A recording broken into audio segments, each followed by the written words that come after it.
hosted by the African to grace this ministerial segment to flag us off to a very busy day.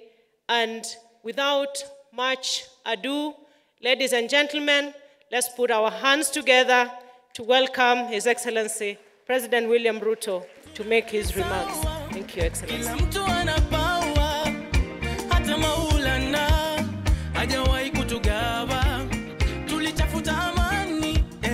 Thank you very much.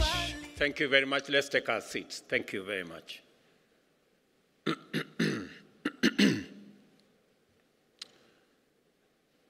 Excellencies, honorable ministers, distinguished delegates, ladies and gentlemen, good morning and welcome to Nairobi. It's called the Green City in the Sun. Welcome to Kenya and welcome to the Africa Climate Summit.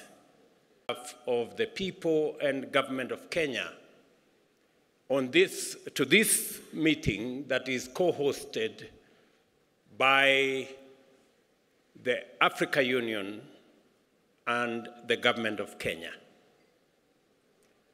Let me give you a bit of information that will make it easy to find your way around. Nairobi is a very interesting city. On one side, there's a full canopy forest. And on the other side, we have a wildlife national park.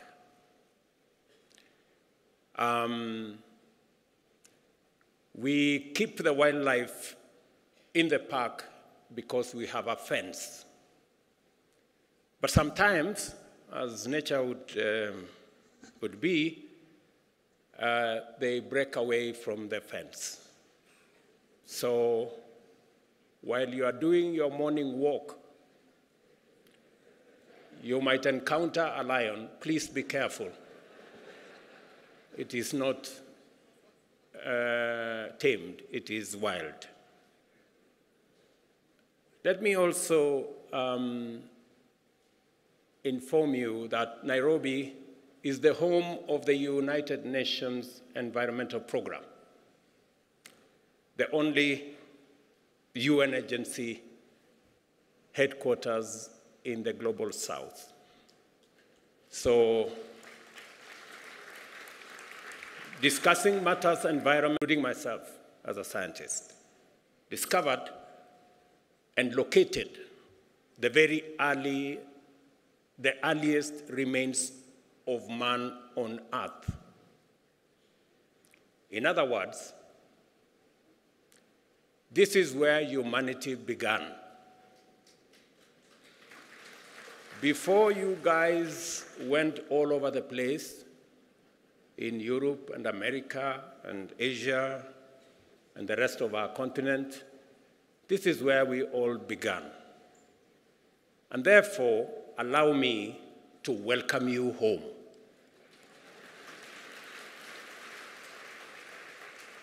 And in a few months, we are having a conversation as Kenyans. In a few months, we are seriously considering abolishing any visa requirement because it is unfair to ask anybody coming home for visa.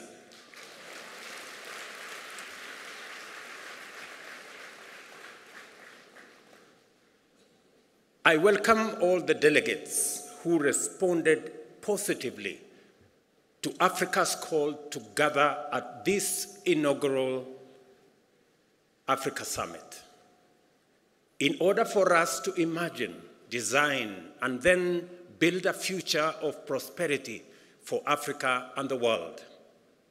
You have just stepped into, let me take that again. You have not just stepped into a conference hall.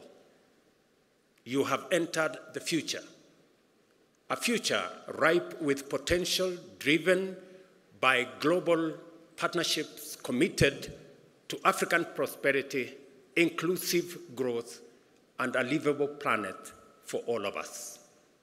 Clearly, therefore, this is no ordinary summit. We are not here just to talk about Africa or climate change in the usual way, which often accentuates our divisions.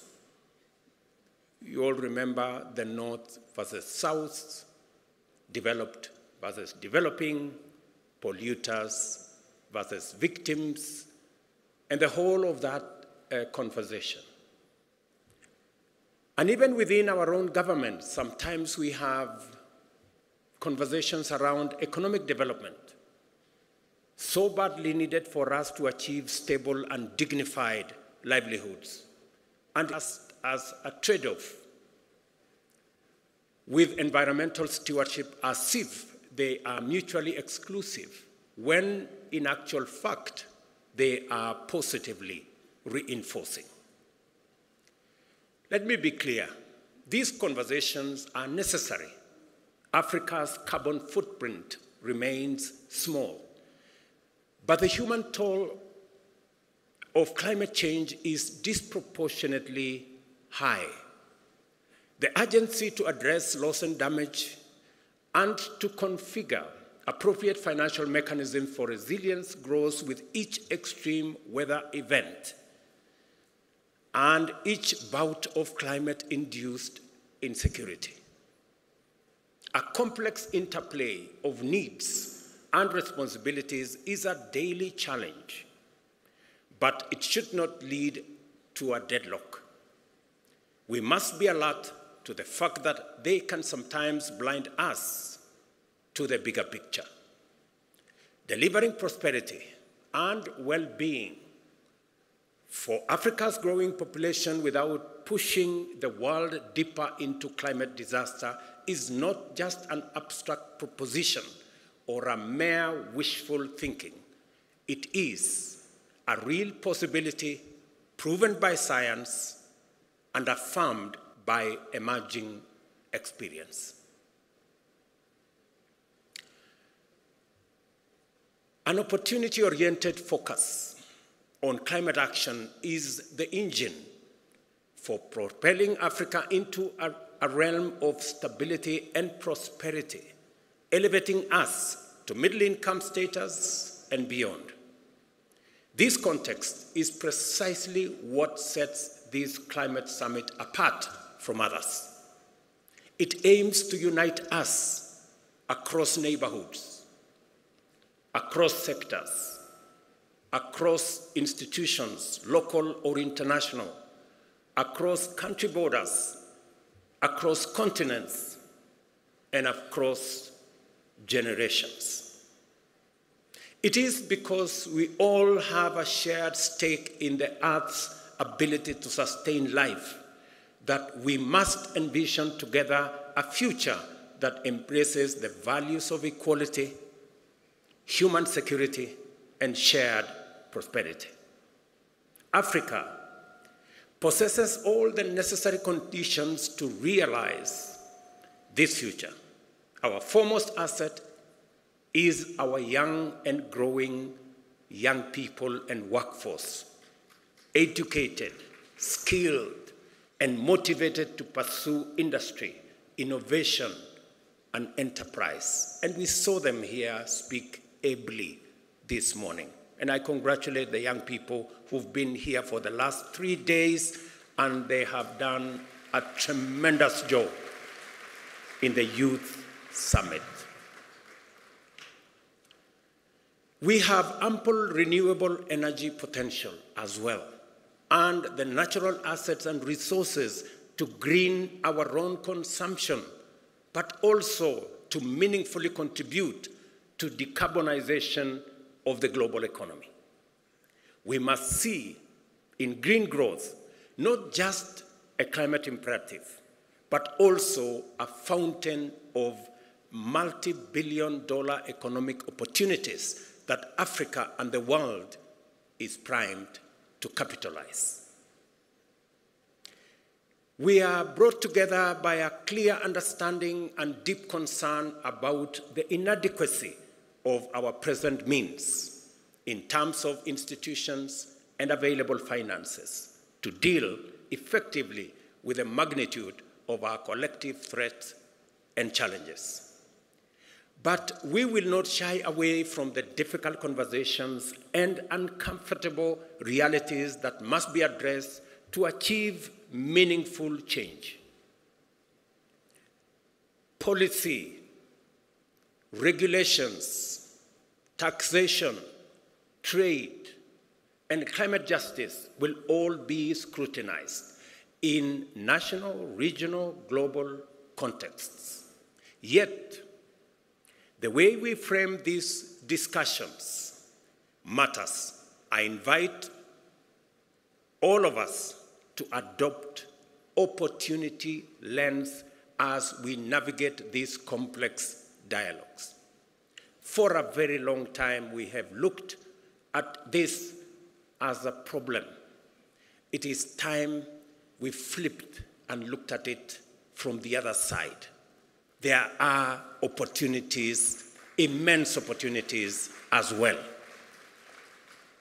And that is why we are not here to catalog grievances and list problems.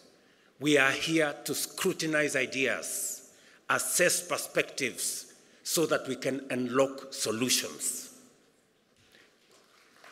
The very format of this summit has been designed to facilitate such engagement. Over the next 3 days, be ready to be challenged in this dynamic ecosystem of dialogue and discovery. African and global leaders, innovation trailblazers, experts, investors, and captains of industry are here to explore the opportunities, tackle the barriers, and scale up solutions. While I cannot encapsulate the breadth and depth of all our program within my opening remarks, allow me to outline the overarching theme, which is the unparalleled opportunity that climate action represents for Africa.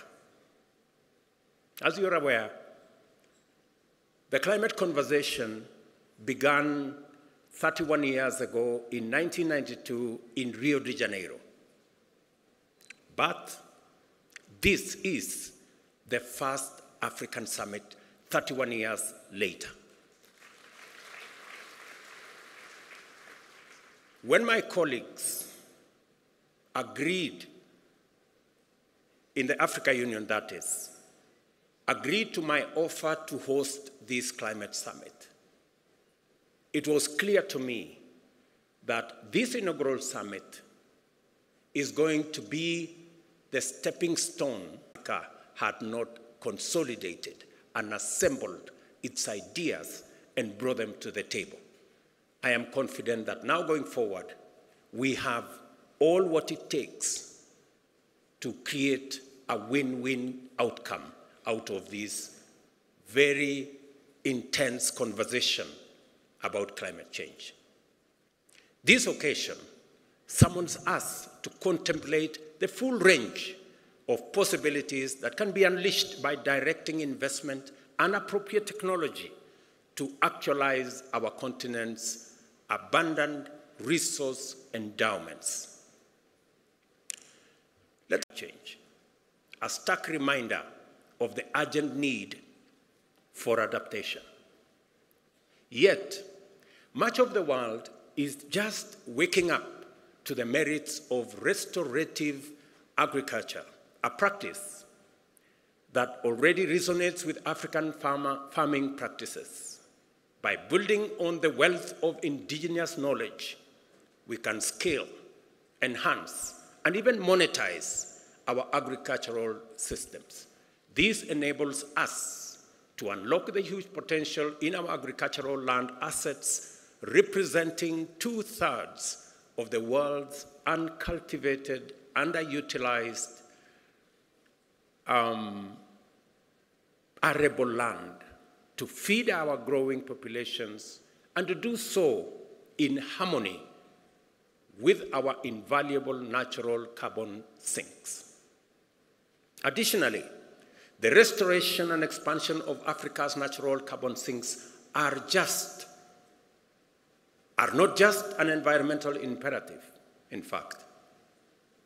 They are an unparalleled economic gold mine. They have the potential to absorb millions of tons of CO2 annually, which should translate into billions of dollars if we were living in a fair world, improve livelihoods, and millions of opportunities across this continent. And I was having a conversation yesterday about a banker of one of the big multinational banks. And he was telling me about Africa's GDP. And GDP is about assets. It's about what you have. We have the carbon sinks that serves the world, cleans our environment, acts as sequestration of carbon that is produced by others. But we get nothing for it. It's not anywhere in our balance sheet. Everybody's assets are in their balance sheet. Some of ours are not in that balance sheet. The day we put our whole assets in our balance sheet, you will know that we are a very wealthy continent.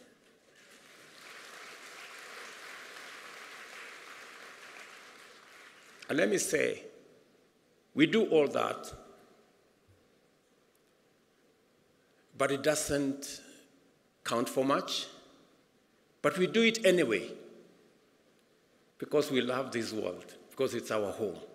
And that is why the conversation of North versus South must come to an end.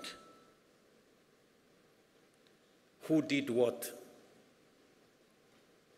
It's not a conversation that we have the luxury to engage in, because when the apocalypse happens, it will happen for all of us, for the entire humanity. Let me say this. We do this, and all of this comes while safeguarding our biodiversity. We are careful to make sure that that is in place. Our renewable energy resources are not just environmental necessity. They are the ultimate catalyst of radical socio-economic prosperity. They can fuel sustainable development, drive economic growth, create jobs, and also uplift millions from energy poverty, all while reducing our carbon footprint continentally and globally. The possibilities are not just promising, they are transformative. Africa can power all our energy needs with renewable resources. The continent has enough potential to be entirely self-sufficient with the mixture of wind, solar, geothermal, sustainable biomass, and hydropower. In Africa, we can be a green industrial hub that helps other regions achieve their net zero strategies by 2050. In other words, what I'm saying is unlocking the renewable resources that we have in our continent is not only good for Africa, it is good for the rest of the world. Because we not only are driving our own growth, but we are ready to share these resources with the rest of the world, and by doing so, we will assist the rest of the world in ensuring that we move towards the net zero target that we all set for ourselves. And for Africa, renewable resources, it is not just the volume, but also the non-seasonality of our renewable energy that stands out. The nearly year-round sunshine makes Africa's solar potential particularly unique, perfectly suited to industrial energy demands, something that is challenging in other areas, especially in temperate climates. Kenya, for example, serves as a good example of what is possible. Our national grid currently operates at 3 gigawatts, with 93% of that power being renewable. Our ambition is audacious yet achievable: 100% renewable by 2030 and a 100 gigawatt grid entirely renewable by 2040. A serious challenge in bridging the investment gap in order to enable the continent meet its energy needs is the creation of demand on sufficient scale to provide incentives for appropriate private investment in energy infrastructure development. Industrial energy at scale is therefore necessary to anchor energy demand as a means of tackling the widespread energy poverty still prevalent across our continent. The numbers are stark. Nearly 600 million Africans lack access to electricity. Another 150 million grapple with unreliable power. And almost 1 billion have no access to clean cooking energy. But the abundance of our renewable resources, the possibilities offered by new technologies, and opportunities created by new climate financing offers enormous possibilities for us. We have the capability to provide reliable and cost-effective energy access to all Africans by 2030. The green transformation of both production and consumption is not optional. It is an imperative. The global demand for such solution is already gaining momentum.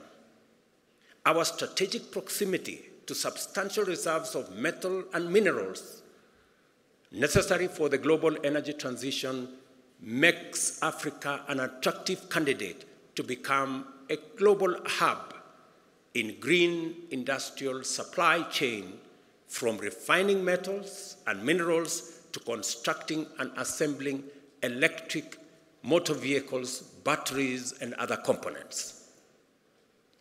Let me invite you to this unprecedented geo-economic opportunity for Africa and in future generations.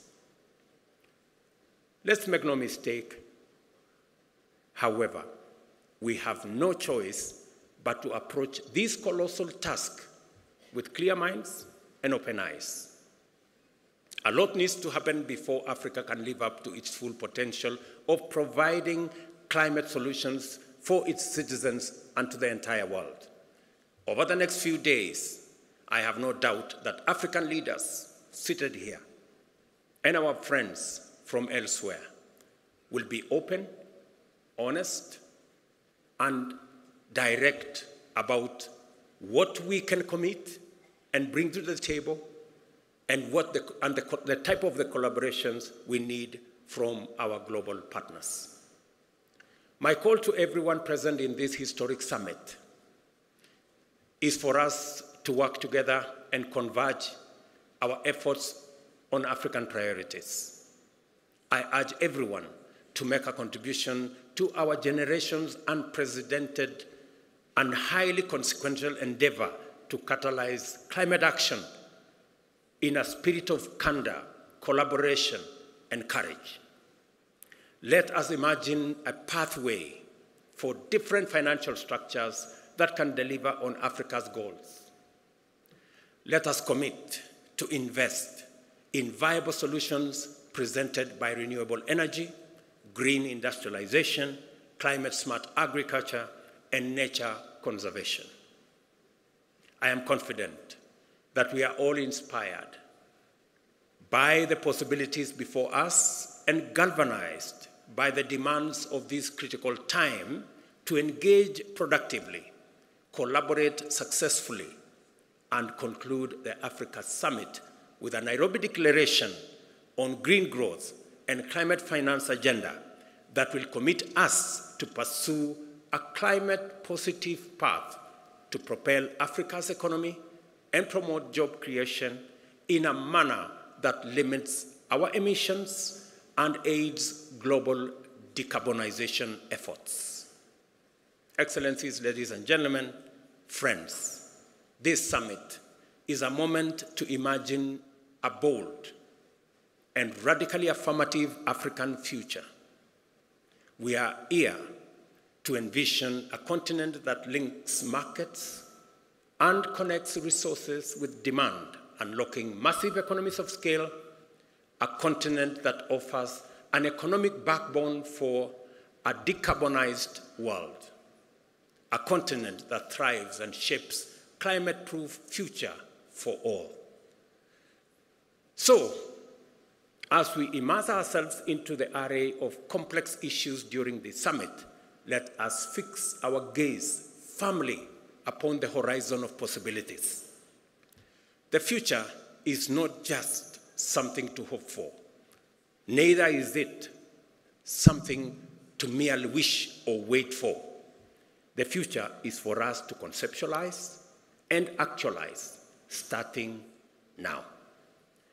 That is what we have come to do at the Africa Climate Summit. Welcome to the future, and I thank you.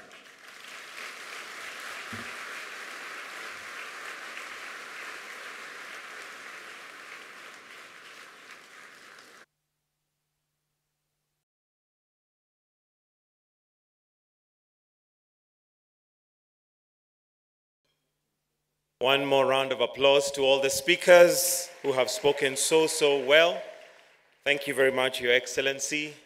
Now we've come to the end of this session, so mine is just to give you some exit protocols. Very simply, we're going to have what we call a family photo with His Excellency, the President. And so we are inviting the AU leadership and all the ministers, including our cabinet secretaries, to join His Excellency for this photo. So what we'll do is that at the point we're exiting, kindly let's allow His Excellency and the leadership to exit first, followed by the ministers. I'll request that we all remain in the room.